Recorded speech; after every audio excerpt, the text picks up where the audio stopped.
സുഹൃത്തുക്കളെ, നമ്മൾ ceiling fan set ചെയ്യുമ്പോഴേ എപ്പോഴും ശ്രദ്ധിക്കേണ്ട കാര്യമുണ്ട് ഇത്. കാരണം ചില വീടുകളിൽ നമ്മൾ ചെല്ലുമ്പോൾ ഈ ഫാൻ റാഡ് തല തിരിച്ച് സെറ്റ് ചെയ്ത് കാണാം. അപ്പോൾ അങ്ങനെ കിടന്ന് ആടി കളിക്കും.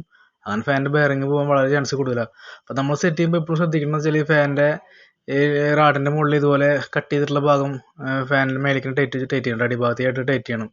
അപ്പോൾ ടൈറ്റ് ചെയ്യുമ്പോൾ എന്താ വെച്ചാൽ ചില നെട്ടുകൾ സാധാ ചില ഫാനിൻ്റെ നെട്ട് ടൈറ്റ് ചെയ്യുമ്പോൾ ത്രെഡ് കഴിഞ്ഞിട്ട് നിൽക്കും. അപ്പോൾ നമ്മൾ അത്ര ടൈറ്റിങ്ങും പോയെന്ന് വെച്ചാൽ ലെവലിൽ ചിലവ് നിർത്തിയിട്ട് പോകാറുണ്ട്. പക്ഷെ അതങ്ങനല്ല, നമ്മൾ വീണ്ടും വാഷും നെട്ടൊക്കെ ഇട്ടിട്ട് വീണ്ടും ടൈറ്റ് ചെയ്ത് അത് ഫുൾ ടൈറ്റ് ആക്കിയിട്ട് വെക്കണം. കാരണം ആടി കളിക്കാൻ പാടില്ല.